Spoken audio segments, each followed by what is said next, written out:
सबको मेरी तरफ से जय मसीह की। प्रभु आपको बहुत ऐसा आशीष दे। आइए हम सभी आज के वचन की ओर जाएंगे। मेरे साथ आप निकाल सकते हैं गलातियों की पत्री का 3रा अध्याय 1 वचन। हे निर्बुद्धि गलातियों, किसने तुम्हें मोह लिया? मोह लेने का मतलब क्या हो? वश में करने ही, क्योंकि गलातियों की कलीसिया, वहां पर बहुत सारे ऐसे लोग आ गए थे, बहुत सारे ऐसे यहूदी लोग आ गए थे जो व्यवस्था का प्रचार करने लगे। तुमको उद्धार पाना है तो ठीक है, लेकिन तुमको मूसा के रास्ते पे चलना पड़ेगा। मूसा ने जो तरीका बताया ना, मूसा की व्यवस्था, वो मुख्य आधार है, उसको छोड़ नहीं सकते। उसको छोड़ दिया तो तुम्हारा उद्धार हो ही नहीं सकता। तो सुसमाचार को अच्छे से सुनी हुई, अच्छे से समझी हुई कलीसिया उसी रीतियों की तरफ, जो पुरानी रीतियां थी, पुराने यहूदी धर्म की तरफ सरकने लगी और धीरे धीरे व्यवस्था का पालन करने वाले विश्वासी बन गए कि अगर जब तक हम व्यवस्था का पालन नहीं कर लेंगे तब तक उद्धार हो नहीं सकता। ठीक है, प्रार्थना भी ठीक है, प्रार्थना करते रहो, यीशु का नाम लेते रहो, कोई दिक्कत नहीं है, लेकिन ये भी जरूरी है। सुने सुने ऐसी बातें सुनी सुनी लग रही है।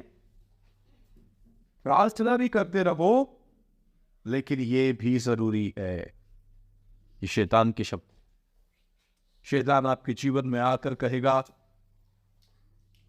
यीशु ठीक है, मुझे कोई दिक्कत नहीं, तुम यीशु का नाम लेते रहो, बोलते रहो जय मसीह की, प्रभु प्रभु करते रहो, लेकिन थोड़ा सा इस बात की तरफ भी गौर करो। आपको तुरंत कहना है, शैतान मेरे जीवन से दूर हो जाओ।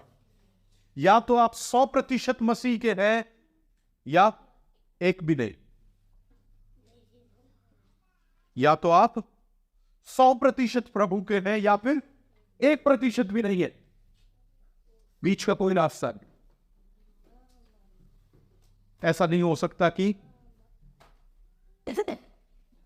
एक बच्चे को देखिए, क्या कोई माँ बाप ये कह सकता है आधा तो ये मेरा है, आधा किसी और का है? ऐसा हो सकता कि एक बच्चे का बाप आधा कोई है और आधा कोई है? हो सकता है कि आधा तो इसका बाप ये है, लेकिन आधा इसका बाप ये है? नहीं, 100% उसका बाप एक ही है। तो इसी तरह या तो आप व्यवस्था का पालन करने वाले बन सकते हैं, ये मेरा उद्धार व्यवस्था से है, या फिर आप मसीह का पालन करने वाले, मसीह की व्यवस्था, मेरे पापों की पूरी पूरी कीमत यीशु ने चुकाई, मुझे उसके लिए कुछ भी करने की जरूरत। लेकिन गलातियों के लोगों के सामने अब उन्हें सुसमाचार अच्छी तरह सुनाया गया था, इसीलिए पौलुस आकर क्या कह रहा है, तुम्हारो आंखों के सामने यीशु मसीह क्रूस पर दिखाया गया था। कैसे दिखाया गया था? आंखों के सामने दिखाने का मतलब क्या है? बिल्कुल स्पष्ट। जब आप किसी चीज को बिल्कुल साफ साफ समझ लेते हैं तो मानो वो घटना आपके सामने हुई है।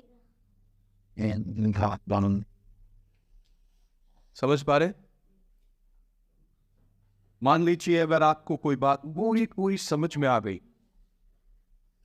बिल्कुल स्पष्ट आपको किसी ने बताया है। मान लीजिए मैं आपको अपने जीवन की किसी घटना के बारे में बताने लगता हूं, अपने जीवन की कोई भी कहानी,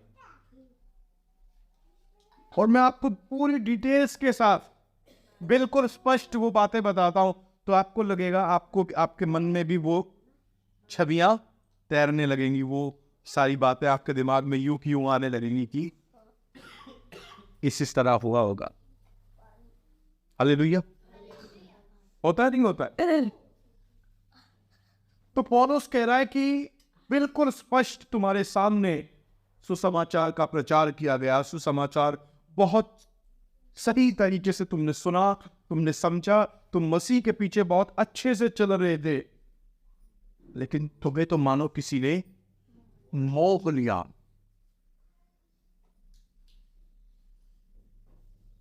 आज की कलीसिया के ऊपर ये शब्द बिल्कुल सही बैठता है। बहुत सारी कलीसियाएं ऐसी है जहां पर तो वचन का स्पष्टीकरण है ही नहीं, वचन का कोई स्पष्ट प्रचार है ही नहीं, जहां पर यही सिखाया जाता है कि तुम मसीह के पास आ जाओ, सब ठीक हो जाएगा। तुम यीशु के पास आ जाओ, सब बीमारियां दूर हो जाएंगी, सारी तकलीफें दूर हो जाएंगी, हर एक परेशानी दूर हो जाएगी। तुम्हारे बच्चों की शादी नहीं हो रही, प्रार्थना कराओ, तुम्हारे बच्चों की शादी भी हो जाएगी। तुम्हारा वीजा नहीं लग रहा, प्रार्थना कराओ, तुम वीजा लग जाएगा, तुम सीधा यहां से सीधा लंदन, फिर वहां से डॉलर आएंगे, तुम्हारे घर की हालत ऐसी नहीं रहेगी। तो पास नहीं हो पा रहे, प्रार्थना करो, पढ़ने की भी जरूरत नहीं है, फिर तो ऐसे ही पास हो जाओगे। सरकारी नौकरी नहीं लग रही, प्रभु की मर्जी है तुम्हें ये बनाना वो बनाना, 40 तरह की भविष्यवाणियां, और उसके बाद में उन्हीं सब चीजों के लिए लोग कलीसिया में जाते हैं फिर, और आगे भीड़ में आगे खड़े होकर कि चलो शायद मेरे लिए भी कुछ बोल दिया तो मेरे भी लिए भी कुछ ना कुछ हो जाएगा। कई जगहों में तो भीड़ भाड़ इतनी ज्यादा है कि लोग आगे आने के लिए स्पेशल प्रार्थना के लिए फीस देते हैं, पैसे चार्ज करते हैं। अगर पर्सनली आपको प्रार्थना करानी है, पर्सनली लेन एंड प्रेयर करानी है, पर्सनली मिलना है, तो कुछ स्पेशल चार्ज है, उसका स्पेशल फीस है, स्पेशल डोनेशन है। हालेलुया। ये सब जगहों पर स्पष्ट प्रचार है ही नहीं, बाइबल का प्रचार है ही नहीं, यीशु के क्रूस की कथा है ही नहीं। लेकिन पौलुस कहता है हम कुछ और नहीं बताते। वो जब कलीसियाओं को लिखता है तो वो साफ साफ कहता है, मैं जब तुम्हारे पास आया तो शब्दों के ज्ञान के आधार पर, मीठे मीठे शब्द, लुभावने वाले शब्द, बने बनाए रटी रटाई बातें वो बोलने के लिए नहीं आया। लुभावने वाले शब्द, मीठे शब्द, पसंद आने वाले शब्द, लोग जो सुनना चाहते हैं वही बताया जाता है। लोग जो सोचते हैं कि पास्टर ये बोले हमारे बारे में, ये प्रोफेसी कर दे, इस तरह का प्रचार कर दे, वही सुनने के लिए लोग जाते हैं। ऐसी कलीसियाओं की बात नहीं होगी। और उस स्पष्ट कहता है कि हम तो मसीह के क्रूस के सिवाय कोई और प्रचार नहीं करते। We preach Christ crucified. मसीह को क्रूस पर चढ़ाया हुआ, क्रूस पर चढ़ाए हुए मसीह का प्रचार करते हैं, कोई और प्रचार नहीं करते। आप लोगों से पूछना चाहता हूं, बताइए कैसे होता है? एक व्यक्ति ठीक ठाक प्रभु में चल रहा है, प्रभु में आगे बढ़ रहा है, और पौलुस, उसका सवाल ये है कि किसने तुम्हें मोह लिया, किसने जादू कर दिया, किसने तुम्हें बस में कर लिया कि तुम उसके पीछे बोलिए? क्या कारण है? लोग प्रभु के पीछे चलना छोड़कर एक दूसरे रास्ते पर चलने लगते हैं। जो स्पष्ट सुसमाचार उन्हें सुनाया गया था उसको त्याग देते हैं। कैसे होता है ऐसे? कब होता? समझ पा रहे हैं मैं क्या प्रचार कर रहा हूं? एक व्यक्ति प्रभु के पीछे ठीक ठाक चल रहा है, लेकिन प्रभु को छोड़कर वो और ही कहीं चलने लग गया। अब पौलुस का सवाल है हे निर्बुद्धि गलाती, तुम्हें किसने मोह लिया? किस जादूगरी करी किससे? आप क्या सोचते हैं, ऐसी कोई जादूगरी है कोई किसी को प्रभु से अलग कर सकती है? क्या सोचते हैं? आप प्रभु में चल रहे हैं, लोग आपके ऊपर जादू टोना करते हैं या कुछ करते हैं, क्या उससे आप प्रभु से दूर हो जाएंगे? देखिए, दुष्ट आत्माएं आपके जीवन में काम करती हैं। जब लोग आपके खिलाफ कुछ भी करेंगे, आपका वो एक युद्ध है, ठीक है, वो एक युद्ध है, आप युद्ध छेड़ रहे हैं, कोई आपसे लड़ने के लिए आ रहा है, आपको अपने अधिकार का पता होना चाहिए। प्रभु में मेरा क्या अधिकार है? अगर कोई मेरे घर पर दुष्ट आत्माएं भेज रहा है, मेरा क्या अधिकार है? क्या मुझे अधिकार है इन दुष्ट आत्माओं पर, इस जादू टोने पर? क्या मैं यीशु के नाम में इसको खत्म कर सकता हूं? क्या मैं यीशु के नाम में इनको सब भगा सकता हूं यहां से? क्या मैं ये प्रार्थना कर सकता हूं कि जो भी दुष्ट आत्माएं इनके ऊपर काम कर रही है भाग जाए यहां से? क्या मुझे इतना अधिकार है? हमको ये सारी बातें पता होनी चाहिए। मसीह में मेरा अधिकार क्या है? लेकिन मैं आपको बताऊं, कमाल की बात है, पौलुस ऐसी जादू टोने की बात नहीं कर रहा।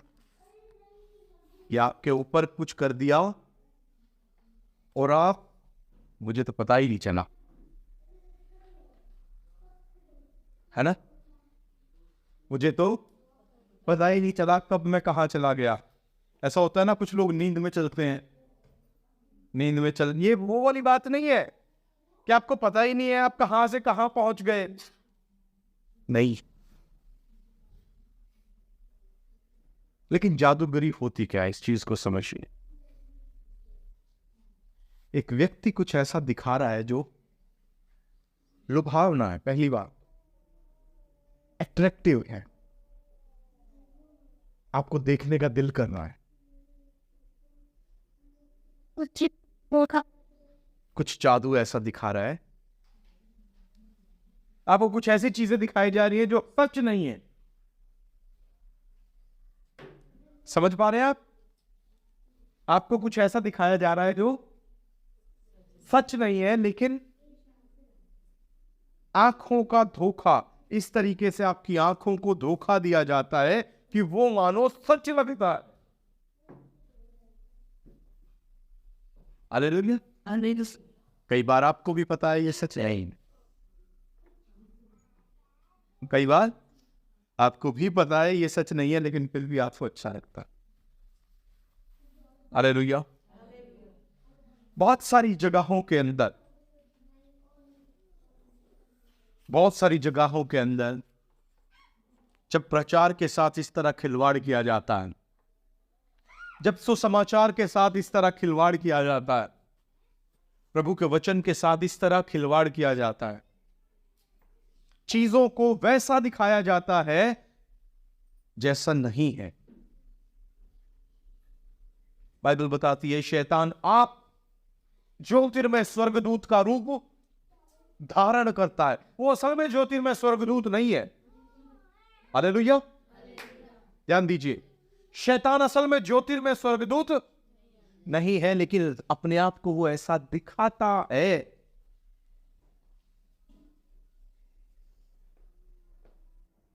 और लोगों को अच्छा लगता है जब वो लोगों पर प्रकट होता है ज्योतिर्मय स्वर्गदूत बनकर, लोगों को अच्छा लगता है, लोग उसको स्वीकार करते हैं, लोग उसको चाहते हैं, उसको पसंद करते हैं। तो कलीसियाओं के अंदर, विश्वासी लोगों के बीच में जब ऐसा प्रचार किया जाता है जो लोगों के कानों को सुनने के लिए अच्छा लगता है। पौलुस तीमुथियुस को कहता है कि अंत के समय में क्या होगा, लोग अपने कानों की खुजली के अनुसार बहुत सारे प्रचारकों को बटोरने। कैसे बटोरेंगे? कानों की खुजली के कारण, खुजली के अनुसार। ऐसे ही प्रचारक आएंगे जो सिर्फ वो प्रचार करेंगे जो आपको अच्छा लगता है। आपको क्या अच्छा लगेगा? किसी के घर में संतान नहीं है, उनको कौन सा प्रचारक अच्छा लगेगा? जो आकर ये भविष्यवाणी करे, परमेश्वर तुम्हें ये दे रहा है। एक घर में 6 लड़कियां हैं, लड़का हुआ ही नहीं, उन्हें कौन सा पास्टर अच्छा लगेगा? एक पास्टर जो ये बोलता है परमेश्वर की निगाह में लड़का लड़की में कोई फर्क नहीं, या एक दूसरा पास्टर जो ये बोलेगा नहीं तुम लड़का मांगो प्रभु लड़का देगा, कौन सा अच्छा लगेगा? बोलेगा तुम लड़का मांगो। एक प्रचारक जो ये बोलता है औरत को कलीसिया में आना है तो अच्छे से सर ढक के आना है, मेरे को बाहर भी कहीं दिखे तो विश्वासी लोग सर ढके हुए होने चाहिए। और एक दूसरा प्रचारक बोलता है नहीं नहीं नहीं, परमेश्वर तो तुम्हारे दिल को देखता है, परमेश्वर की निगाह तुम्हारे कपड़ों पर नहीं जाती। हमें कौन सा अच्छा लगेगा? जो बोलेगा तुम्हारा दिल, ये तो अंदर की बात है, परमेश्वर दिल देखता है। हमारे कानों को जो अच्छा लगेगा हम उसको ढूंढते हैं, लेकिन बात ये क्या वो सच है? लोग ढूंढते हैं तो नहीं ढूंढते। क्या जो प्रचार किया जा रहा है, क्या जो सिखाया जा रहा है, क्या वो सच है? बहुत सारे लोग बोलते हैं कोई फर्क नहीं पड़ता, अच्छा लग रहा है ना, भीड़ है ना, वहां कितने लोग जाते हैं ये देखो ना।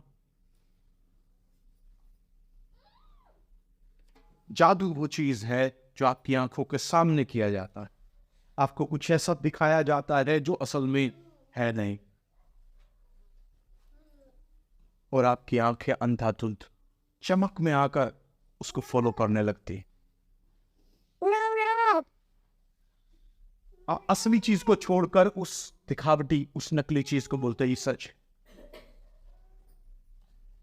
हालेलुया।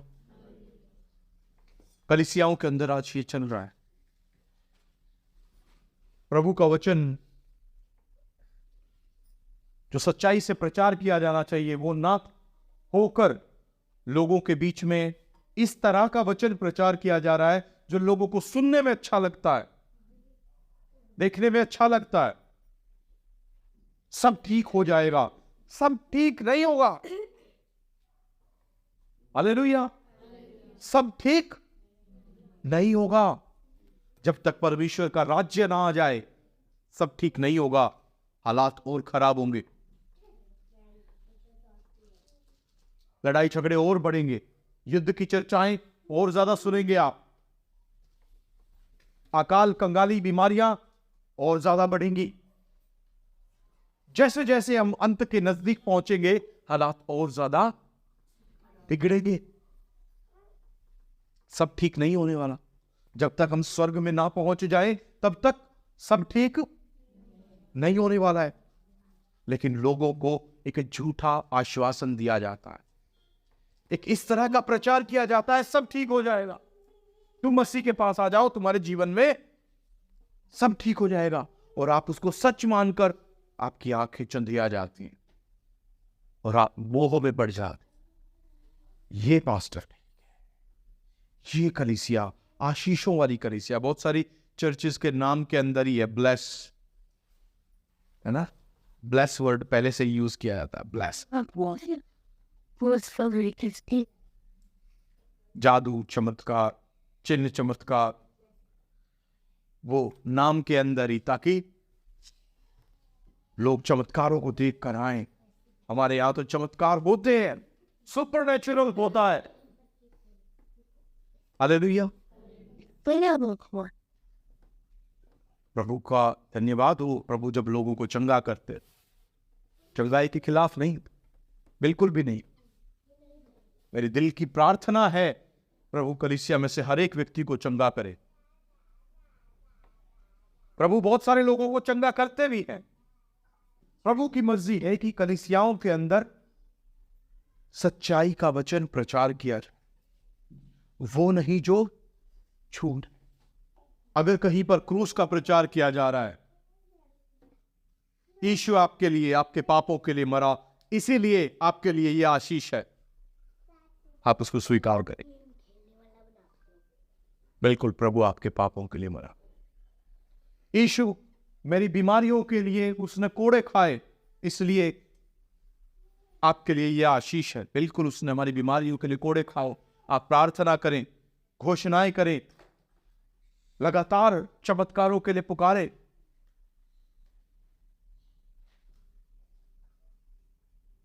आप, लेकिन जब कुछ भी उसके साथ में जोड़ दिया जाता,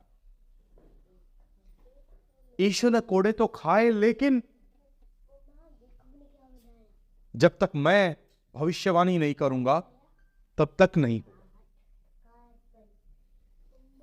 क्या जुड़ गया वहां पर? अपोस्टल जी की प्रोफेसी। यीशु ने तुम्हारे लिए कोड़े खाए, ठीक है, लेकिन जब तक अपोस्टल सो एंड सो आपके लिए प्रोफेसी करके आपको यह बात नहीं बताएंगे, तब तक वो आपके जीवन में लागू नहीं होगी। तो ये बात झूठ। अपोस्टल सो एंड सो कि ये टिकिया जब तक आप इस्तेमाल नहीं करेंगे, तब तक आपकी बीमारी नहीं जाएगी। आप एक मोह लिए गए हैं, जादू किया जा रहा है, आपको सुसमाचार से दूर किया जा रहा है। हालेलुया। अब दोबारा से उन्हीं चीजों की तरफ जा रहे हैं जिन चीजों को छोड़कर। यही तो जादूगिरी है। प्रभु में आने से पहले क्या होता था? आप किसी तांत्रिक के पास जाते थे जिसने सिद्धि की है, और वो आपके सर पर कोई आठ, कोई झाड़ू, कोई मोरपंख कुछ रख कर आपको आशीर्वाद देता था, तब आपकी बीमारी जाती थी। मुझे याद है, हमको भी लेकर जाते थे किसी से झाड़ा लगवाने। मेरे मन में अक्सर एक सवाल उठता था, ये झाड़ू लेकर इतनी बार मेरे सर पे रखता है, इतनी बार, ऐसे मैं गिनता था कितनी बार मेरे सर पे रखी, कितनी बार नीचे रखी। तो मैं एक सोचता था, घर में नहीं कर सकते हम ये? अगर ये टेक्निक इतनी इफेक्टिव है, हम अपने आप घर में नहीं कर सकते क्या ऐसा? लेकिन घर में नहीं चलेगी, घर में नहीं कर सकता।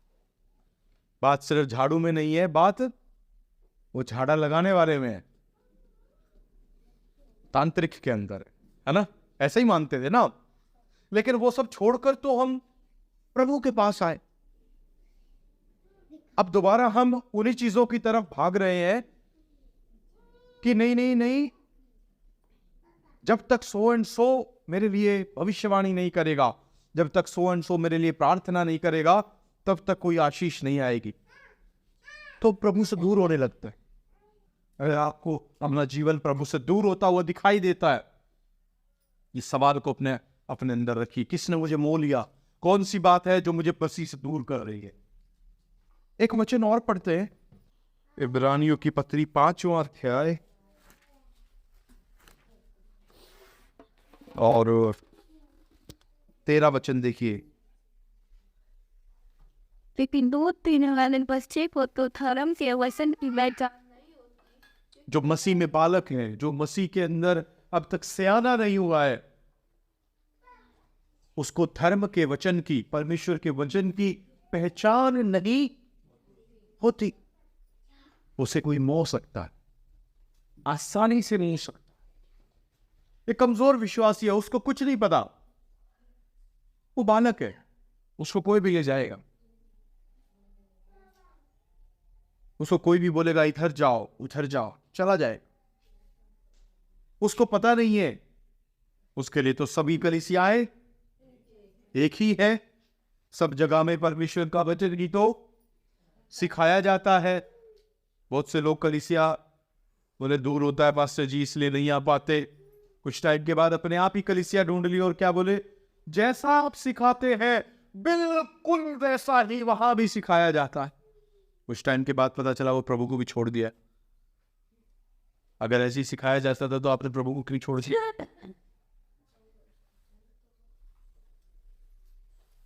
हालेलुया। जो आत्मा में सयाना नहीं है, बालक है, उसको धर्म के वचन की पहचान नहीं है, उसको प्रचार के अंदर भेद करना नहीं आता। बहुत सारे लोग कलीसिया के अंदर वो कोई प्रचार नहीं सुनते, उनका ध्यान रहता है बस कोई एक आधी कहानी पर मन लगाए, कोई एक आधा जोक, एक आधा चुटकुला प्रचार के अंदर ढूंढे जो अच्छा लगे। सारी बातों के लिए आमीन हालेलुया, आमीन hallelujah, praise the Lord, yes yes. लेकिन सयाने होंगे कैसे? 14 वचन पढ़िए। पर अनसयानों के लिए है जिनकी ज्ञान इंद्रिया अभ्यास करते करते भले बुरे में भेद करने में निपुण हो गई।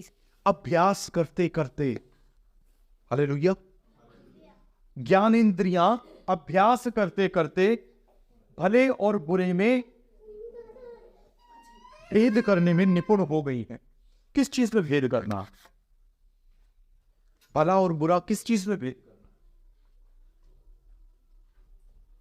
किस चीज में भेद करना?